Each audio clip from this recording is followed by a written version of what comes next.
Pengakuan kami ya Tuhan, hanya Engkau menolong yang setia dalam hidup kami. Engkau yang lebih tahu, Engkau yang lebih sanggup. Dan kalau kami datang kepadamu, kami juga membutuhkan tuntunan firman Tuhan. Kau tahu apa yang kami perlu dan Kau memuaskan dahaga jiwa kami. Terima kasih, tolong hamba-Mu menjadi saluran berkat.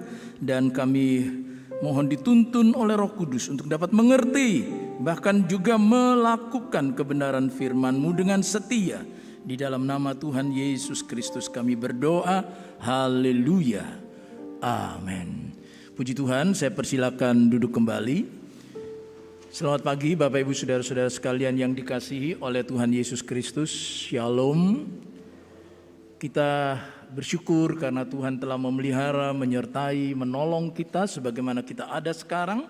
Kita ada di minggu yang terakhir dari bulan Maret, dan hari Jumat yang akan datang kita sudah memasuki bulan April. Puji Tuhan, Tuhan juga sudah bekerja mengenai COVID-19 ini, semakin lama semakin landai, dan kita terus berdoa juga untuk kondisi peperangan Rusia-Ukraina supaya Tuhan juga menolong ada kedamaian. Puji Tuhan. Renungan firman Tuhan pada pagi hari ini saya beri judul teladan tertinggi penyerahan diri. Oleh karena gereja-gereja Tuhan di segala tempat hari-hari ini sedang tentunya mengarah kepada Jumat Agung, dan hari-hari perenungan dalam beberapa minggu ini kita mengarah kembali kepada karya Kristus yang agung bagi kita. Mari kita membuka Alkitab kita, Injil Matius pasal yang ke-26. Injil Matius pasal 26 ayat yang ke-39. Demikian bunyi firman Tuhan. Maka ia maju sedikit, lalu sujud dan berdoa katanya, "Ya Bapakku, jikalau sekiranya mungkin, biarlah cawan ini lalu daripadaku, tetapi janganlah seperti yang ku kehendaki, melainkan seperti yang Engkau kehendaki." Saya ulangi bagian yang terakhir. Tetapi janganlah seperti yang ku kehendaki, melainkan seperti yang Engkau kehendaki. Bapak Ibu Saudara-saudara sekalian, Alkitab mengajarkan kepada kita bahwa Allah yang kita panggil Bapa di dalam nama Tuhan Yesus Kristus adalah pribadi ilahi. Nah, karena pribadi itu berarti Allah kita memiliki pikiran, memiliki perasaan, memiliki kehendak. Dan manusia yang diciptakan oleh Allah juga adalah pribadi. Saya, Bapak Ibu Saudara sekalian yang ada di ruang ibadah ini, yang mengikuti ibadah ini juga lewat live streaming atau radio Agape, kita semua adalah pribadi. Artinya kita diberi oleh Tuhan kemampuan untuk berpikir, berperasaan, dan berkehendak. Itulah sebabnya ketika Yesus datang ke dalam dunia ini sebagai perwujudan kasih Allah, Allah yang menjadi manusia, firman yang menjadi daging, maka Yesus Kristus pun yang adalah Allah sejati dan manusia sejati juga memiliki pikiran, perasaan, dan kehendak. Nah, mari sebelum kita belajar tentang, merenungkan tentang doa Yesus di Taman Getsemani ini, kita akan melihat terlebih dahulu kehendak manusia. Karena sebenarnya dari sekian banyak manusia di muka bumi ini, hanya terbagi menjadi dua saja kehendak itu. Yang pertama adalah kehendak yang berlawanan dengan kehendak Allah. Yang kedua adalah kehendak yang selaras, yang sesuai dengan kehendak Allah. Nah, mari kita melihat yang pertama terlebih dahulu, kehendak manusia yang berlawanan dengan kehendak Allah. Sebuah ayat di dalam Yesaya 63, Yesaya 63 ayat yang ke-10 berkata, "Tetapi mereka memberontak dan mendukakan Roh Kudusnya, maka ia berubah menjadi musuh mereka, dan ia sendiri berperang melawan mereka." Ini ucapan Nabi Yesaya terhadap bangsa Israel bangsa yang begitu dikasihi oleh Tuhan, disebut sebagai bangsa pilihan, sudah mengalami kebaikan-kebaikan Tuhan. Kalau Bapak Ibu memeriksa di ayat-ayat di atasnya, ya, Tuhan yang menyelamatkan, Tuhan yang menebus, itu di ayat 9.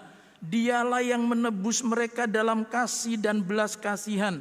Tuhan yang mengangkat, menggendong mereka selama zaman dahulu kala. Tuhan sudah melakukan pelbagai kebaikan. Nah, tetapi sayang, dikatakan seharusnya mereka itu bersyukur dan mereka hidup sesuai dengan kehendak Allah. Tetapi karena bangsa Israel adalah manusia yang lahir, yang ada dalam dunia ini sebagai bangsa, saudara-saudara, mewarisi dosa asal, maka di dalam diri mereka ada namanya pemberontakan. Selalu maunya itu memberontak. Kalau Tuhan suruh ke kanan, mereka maunya ke kiri. Kalau Tuhan suruh berjalan terus ke depan, mereka maunya ke belakang. Selalu begitu. Dan bentuk pemberontakannya itu 180 derajat, itu sangat berlawanan, ya. Dan itu dikatakan mendukakan Roh Kudusnya. Akibatnya apa? Kalau kehendak kita selalu berlawanan, selalu memberontak terhadap tuntunan kehendak Allah, dikatakan ia berubah. Loh, Allah itu kita sudah nyanyikan, ya. Yesus Kristus itu tidak berubah, ya. Allah itu juga kekal adanya. Nah, tetapi dikatakan di sini, ini ayat Alkitab, ia berubah menjadi musuh mereka. Ia sendiri yang mestinya melindungi, menyertai mereka, tapi ia sendiri berperang melawan mereka. Mengapa? Karena pemberontakan itu, ya. Oh Pak, itu perjanjian lama. Bagaimana dengan perjanjian baru? Saya tambahkan ayat, tidak ada di PowerPoint ini. 1 Yohanes 3 ayat 4. 1 Yohanes 3 ayat 4 berkata, setiap orang yang berbuat dosa melanggar juga hukum Allah, sebab dosa ialah pelanggaran hukum Allah. Dosa ialah pelanggaran hukum Allah. Ini definisi yang Alkitabiah. Dosa ialah pelanggaran hukum Allah. Dosa bukan sekedar, ya Pak, itu biarlah orang melakukan semau-maunya sendiri, itu kan kebebasannya dia. Itu kan kemauan dia, ya biarkanlah Pak. Oh tidak, kalau itu bentuknya memberontak terhadap kehendak Allah, maka itu dikategorikan dosa. Yang dalam 1 Yohanes 3 ayat 4 itu disebut dengan anomia. Bukan anemia, ya, anomia. Anomia itu artinya tidak ada hukum. Hidup tanpa hukum, ya. Apa artinya hidup tanpa hukum? Ya pasti hidup yang kacau. Dalam perjanjian lama di kitab Hakim-Hakim itu dikatakan tidak ada raja, tidak ada pemimpin yang mengatur tata tertib hidup mereka. Akhirnya semua orang berbuat apa yang benar menurut pandangannya sendiri. Ya terjadi kekacauan. Dalam rumah tangga, suami hidup menurut apa yang benar menurut pandangannya sendiri. Istri juga begitu. Anak-anak juga begitu. Ya, di kantor, semua orang yang bekerja hidup menurut aturannya sendiri. Bekerja menurut apa yang benar menurut pandangannya sendiri. Pasti kacau. Bergereja, bermasyarakat, semua. Kalau itu dibiarkan, dosa itu dibiarkan, maka pasti terjadi kekacauan. Karena tidak ada hukum. Anomia, tidak ada hukum. Nah, sehingga apa? Ini kelompok yang pertama, ya, manusia yang selalu ingin memberontak kepada Allah, ya. Nah, yang kedua sekarang, kehendak manusia yang selaras, yang sesuai dengan kehendak Allah. Kita baca kitab Mazmur 143 ayat 10. Bagaimana dengan kelompok yang kedua ini? Mazmur 143 ayat 10. Ajarlah aku melakukan kehendak-Mu, sebab Engkaulah Allahku. Kiranya roh-Mu yang baik itu menuntun aku di tanah yang rata. Ajarlah aku melakukan kehendak-Mu. Nah Bapak Ibu saudara-saudara sekalian, kalau ingin hidup dengan kehendak yang selaras dengan kehendak Allah, maka kita harus banyak belajar. Ya, ajar aku Tuhan. Ajar untuk apa? Ajar untuk mengenal kehendak Allah. Setiap hari kita bertumbuh dalam iman itu adalah bertumbuh dalam pengenalan terhadap kehendak Allah. Apa toh kehendak Allah dalam hidupku? Apa toh yang harus aku lakukan? Ya. Nah, lalu yang kedua itu belajar melakukannya. Tadi belajar mengenal, sebab bagaimana melakukan kalau tahu saja enggak. Belajar dari firman, ini loh kehendak Allah. Lalu dikatakan biarlah rohmu, kiranya rohmu yang baik itu menuntun aku. Berarti untuk hidup sesuai dengan kehendak Allah itu perlu tuntunan Roh Kudus, bukan sebaliknya tadi didukakan. Sebab kalau didukakan Allah menjadi musuh. Tapi kalau saudara Roh Kudus itu diminta untuk menuntun kita menjadi pelaku-pelaku kehendak Allah, maka Allah itu menjadi sahabat, bahkan Bapa kita yang baik. Saya senang dengan judul dari Mazmur 143 ini. Judulnya yang diberikan oleh Lembaga Alkitab Indonesia adalah doa minta pertolongan dan pengajaran. Doa minta pertolongan dan pengajaran. Jenis yang pertama itu paling banyak dinaikkan oleh anak-anak Tuhan. Apa? Doa minta pertolongan. Tuhan, saya punya kebutuhan, tolonglah saya. Saya punya pergumulan, tolonglah saya. Saya punya sakit penyakit, tolonglah saya. Dan itu tidak salah, ya. Doa minta pertolongan itu harus, ya. Karena tadi kita juga ketika sakit kita sudah menghafalkan ayat hafalan 1 Petrus 2 ayat 24b itu, oleh bilur-bilurnya kamu telah sembuh. Amin. Meminta pertolongan supaya Tuhan menyembuhkan, memulihkan kondisi kita, itu baik dan itu harus kita lakukan. Tetapi jangan berhenti di situ. Doa hanya meminta pertolongan. Karena yang betul, yang seimbang, doa minta pertolongan dan pengajaran. Tuhan, Engkau telah berbuat baik dalam hidupku, Engkau menjawab doaku. Terima kasih, aku bersyukur. Dan sekarang aku minta supaya Engkau mengajar aku mengenal kehendak-Mu. Aku membaca firman-Mu pagi ini. Atau aku mau mendengar firman yang dibacakan oleh mahasiswa-mahasiswi STEP setiap hari. Ya, renungan sinar kasih dibacakan. Sebab mungkin kalau membaca mungkin tulisannya kecil-kecil, dibacakan. Terima kasih, ajar aku ketika mendengar firman-Mu ini, aku tahu apa kehendak-Mu. Dan ajar aku melakukan kehendak-Mu. Nah itu Rasul Paulus juga begitu ya. Dalam surat-suratnya dia berkata, ayo berubahlah dirimu, berubah melalui akal budimu. Supaya kamu mengenal kehendak Allah, yaitu apa yang baik, yang berkenan kepada Allah dan yang sempurna. Ayo kenali kehendak Tuhan. Ya, jangan tidak mau tahu. Ya, saya tidak mau tahu kehendak Allah dalam hidup saya loh. Allah itu pencipta kita. Allah itu penebus kita. Yesus Kristus itu juru selamat kita lah. Bagaimana kita yang sudah mengalami kebaikan Tuhan, kita tidak mau belajar untuk makin lama makin tahu kehendaknya. Aneh bukan? Samalah kita orang tua kepada anak-anak. Sini nih. Kamu lek minta apa-apa sama papa mama, mesti kamu minta supaya papa mama nuruti kamu. Ya enggak? Ketika papa mama baru saja bilang tunggu dulu, uang papa uang mama belum cukup, sabar. Kamu sudah merengek-rengek. Seakan-akan papa mama membenci kamu. Kamu pingin permintaanmu segera dikabulkan. Kamu enggak sabar. Ya. Tapi kalau papa mama minta kamu melakukan sesuatu, cuma membersihkan tempat tidur saja kamu maunya papa itu kamu hidup bersih, makananmu, jajananmu itu yang sehat, kamu enggak mau. Itu gimana? Ya. Kalau minta segera dikabulkan oleh papa mama kebutuhanmu.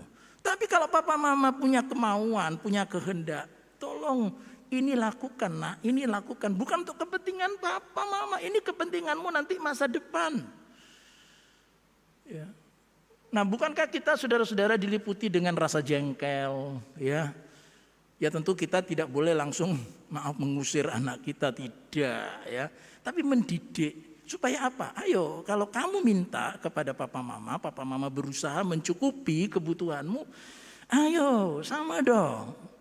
Adil dong, imbang dong. Kalau papa mama punya kemauan, punya kehendak, kemauan papa mama itu bukan yang neko-neko, yang aneh-aneh, enggak. Dan itu pun untuk kepentinganmu. Nah, kita kan sering ngomong begitu, tetapi kadang-kadang kita sendiri orang Kristen, anak-anak dari Allah Bapa kita di surga, kadang kita juga begitu. Ya, punya kebutuhan, minta pertolongan dari Tuhan, mintanya itu cek-saknyet gitu. Saat itu juga. Tapi kalau disuruh ayo belajar mengenal kehendakku anakku, baca firman, renungkan firman. Aku mau ngomong sama kamu, ayo ini jamnya saat teduh. Wangel gitu loh. Sulitnya itu setengah mati. Nah, sehingga apa? Dua sisi ini, doa minta pertolongan dan pengajaran. Ya, pengajaran apa? Untuk tahu apa kehendak Allah, dan kedua untuk melakukannya. Karena percuma saja kita tahu, aku sudah tahu maunya Tuhan, aku sudah tahu kehendaknya. Terus what next? Lalu apa? Ya melakukan. Nah, mari kita sekarang lihat tentang kehendak Yesus ketika dinyatakan saudara-saudara di Taman Getsemani. Penyerahan diri artinya begini.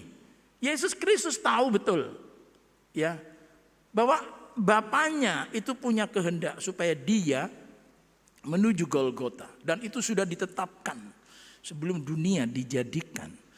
Dan Yesus Kristus sebagai manusia sejati juga punya kehendak. Sehingga apa? Ketika dua kehendak ini, Yesus berkata, Bapa, kalau boleh biar cawan ini lalu daripadaku. Artinya Yesus punya kehendak supaya tidak usah ke Golgota, tidak usah sampai menderita mati di kayu salib. Ya.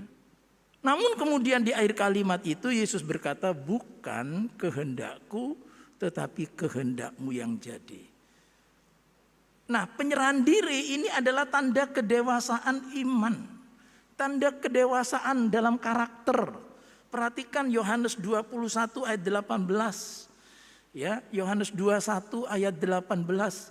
Aku berkata kepadamu sesungguhnya ketika engkau masih muda, engkau mengikat pinggangmu sendiri, engkau berjalan kemana saja kau kehendaki.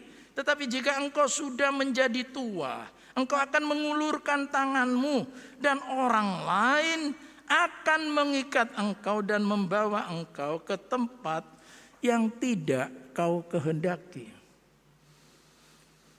Ada orang yang berkata, Pak, kalau hidup sesuai kehendak Tuhan, maka semuanya itu lancar, semuanya itu oke, semuanya beres, langitnya itu biru. Perhatikan ayat ini, tidak selalu begitu. Justru dikatakan ketika kamu masih muda, kata Tuhan kepada Simon Petrus dan murid-muridnya, ketika kalian masih muda, kalian bisa mengikat pinggangmu sendiri lalu kamu berjalan kemana saja kamu ingin. Kamu mau melakukan apa sekehendakmu. Tapi jika engkau sudah menjadi tua, halo di sini Bapak Ibu senior, ya yang sudah senior, engkau akan mengulurkan tanganmu dan orang lain, mungkin anak, mungkin suster, mungkin saudara-saudara itu keponakan ya. Mungkin itu yang menolong kita. Kadang-kadang itu mereka membawa kita, mengikat kita dan membawa kita ke tempat yang tidak kita suka, yang tidak kau kehendaki, kata Yesus. Itu berarti bahwa penyerahan diri kepada Allah, kepada kehendaknya adalah tanda kedewasaan rohani. Tuhan mau saya begini. Tuhan, keinginan kami orang tua terhadap anak itu begini. Berdoanya tadi harus dua. Satu, Tuhan kalau memang Tuhan berkenan, biar anak ini nanti kuliahnya di sini. Biar anak ini nanti bekerjanya begini. Biar anak ini nanti menikahnya dengan si ini. Tetapi, nah ayat kalimat yang Yesus katakan harus kita ucapkan. Kalau kita dewasa rohani. Bukan Tuhan saya tidak mau tahu, yang penting harus itu terjadi. Oh bukan. Tuhan itu mau kami bawa kepada Tuhan. Tapi kalau engkau berkehendak lain, kalau engkau punya kehendak yang pasti tadi kita sudah nyanyikan, kehendakmu lebih baik, kemampuanmu itu lebih hebat, monggo silahkan. Karena kalau Tuhan berkehendak pasti kehendaknya lebih baik buat kami, buat anak-anak kami, buat perusahaan kami, buat pelayanan kami. Apa tuh yang Tuhan mau? Bukan apa yang saya mau. Itu tanda kedewasaan rohani. Dan Yesus Kristus sendiri dalam doanya itu sebelumnya ketika dia berkhotbah di bukit, ia sudah ajarkan dalam doa Bapa kami. Ada orang yang mengatakan, Pak, doa Bapak kami ini baik. Oh baik. Boleh Pak saya mendoakan doa Bapak kami tiap hari? Boleh. Sehari 3 kali? Boleh. Asal maaf. Tidak sekedar dirapal, dihafal. Karena dalam kalimat itu, dalam doa Bapak kami yang Yesus ajarkan, Matius 6 ayat 10, datanglah kerajaanmu, jadilah kehendakmu di bumi. Dalam hidup saya, dalam keluarga saya, dalam pribadi saya, dalam diri anak-anak saya, dalam pelayanan saya, dalam bisnis saya, ya, dalam apapun yang saya lakukan, jadilah kehendakmu di bumi ini seperti di sorga. Apa yang kau kehendaki di sorga, biar itu terjadi di bumi ini. Siap? Saudara, menaikkan doa Bapak kami bukan berarti tidak boleh dihafal, harus. Tetapi tidak cukup sampai di situ.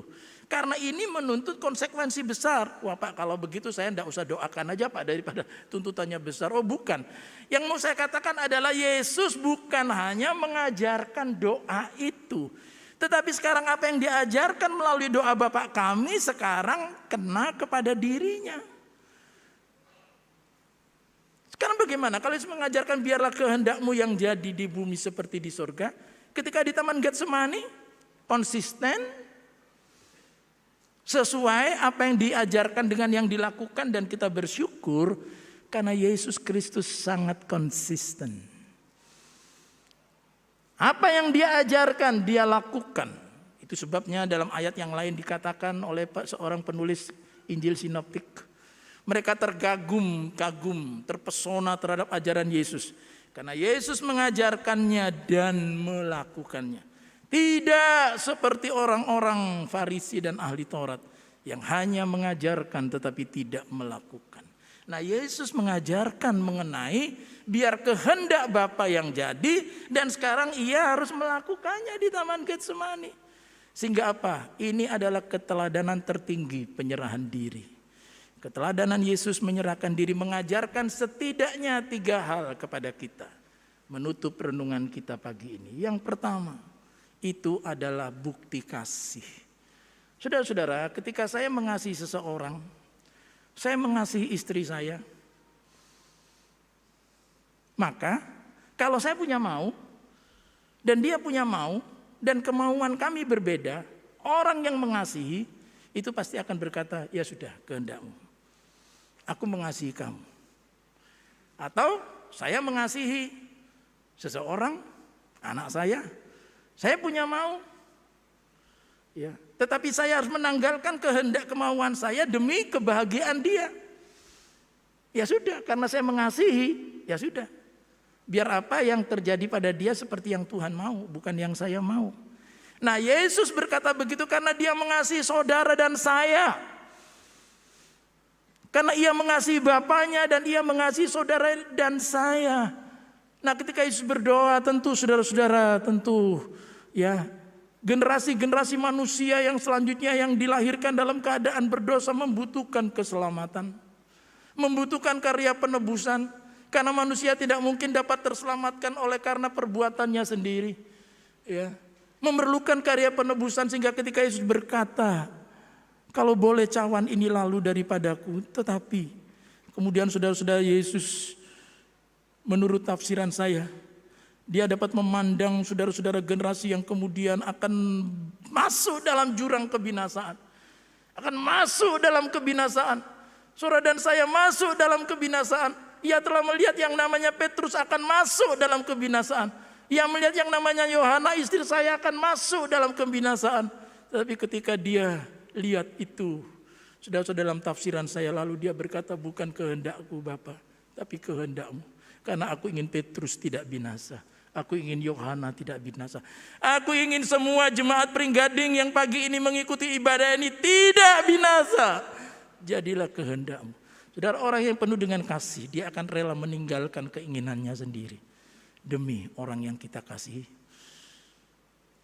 Saya bukan orang yang melankolis, tetapi hari Kamis yang lalu mertua saya dipanggil pulang ke rumah Bapak.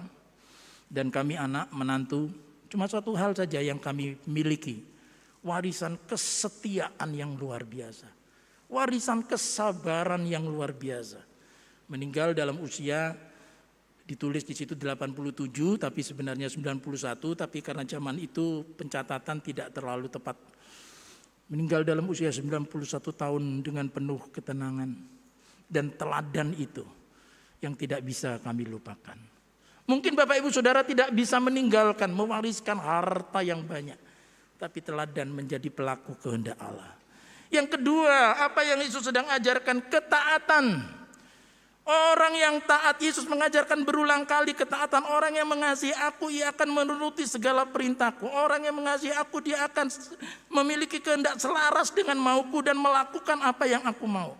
Dan karena Yesus mengasihi Bapaknya, ia taat. Kalau boleh ini yang saya lakukan, tapi apa yang Bapak mau? Kalau Bapak mau begitu, aku harus ke Golgota. Aku taat. Itulah sebabnya dalam penderitaan Yesus sangat kuat. Dalam memikul salib Yesus sangat kuat. Ketika ia di atas kayu salib Yesus sangat kuat. Karena ia tahu aku harus taat. Siap terhadap apa yang Bapa mau. Bukan yang dia mau. Keteladanan pertama tadi adalah kasih. Yang kedua ketaatan. Dan yang ketiga kesetiaan. Yesus telah berkata, aku datang untuk menyelamatkan orang berdosa. Aku datang sebagai gembala dan gembala yang baik menyerahkan nyawanya. Ketika Yesus menyampaikan itu bukan kalimat-kalimat klise. Tapi dia konsisten. Kalau aku berkata aku gembala yang baik, menyerahkan nyawaku bagi domba-domba itu. Inilah saatnya Bapa, biar kehendakmu yang jadi. Ada kasih, ada ketaatan, ada kesetiaan. Biarlah kiranya kita belajar menyerahkan seluruh hidup kita kepada kehendak Allah. Yang tentu lebih baik, yang tentu lebih sanggup untuk memberi yang terbaik dalam hidup kita. Amin. Ku datang yang ya Bapa dalam kerinduan. Haleluya.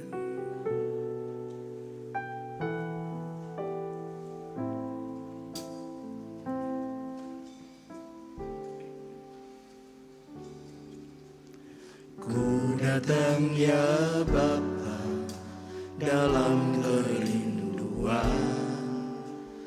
Memandang keindahan-Mu, ku berikan segalanya, semuanya yang ada. Ku ingin menyenangkan hati-Mu, oh Tuhan. Jadikan aku indah yang Kau pandang mulia, seluruh karya-Mu di dalam hidupku. Ajarku berharap hanya kepada-Mu, taat dan setia kepada-Mu Tuhan. Mari sebelum kita mengakhiri ibadah ini, kita mau berkata, Tuhan, kalau hari-hari ini aku punya mau, aku punya kehendak, aku terlalu egois, aku maunya ini. Tapi pagi ini sebelum ibadah ini berakhir, aku mau serahkan dalam tangan Tuhan. Let thy will be done. Biarlah kehendak-Mu yang jadi. Mari kita bangkit berdiri. Ku datang ya Bapa dalam kerinduan, memandang keindahan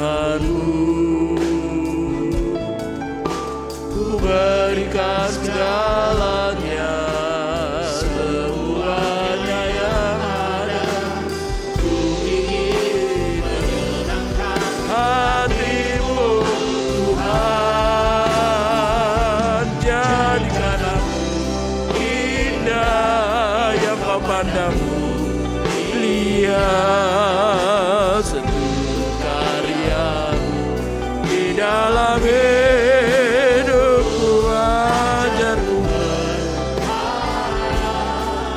hanya kepadamu taat dan setia, oh taat dan setia kepadamu. Mari kita sembah Dia, haleluya, haleluya.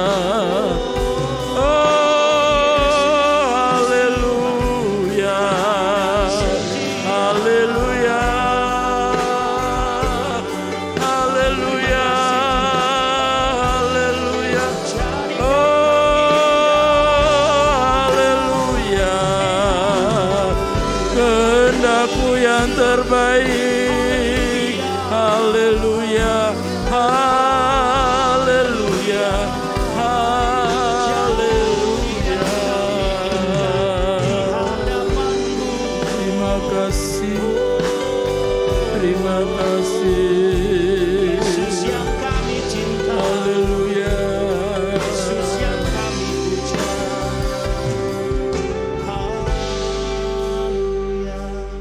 Hamba telah sampaikan kebenaran firman.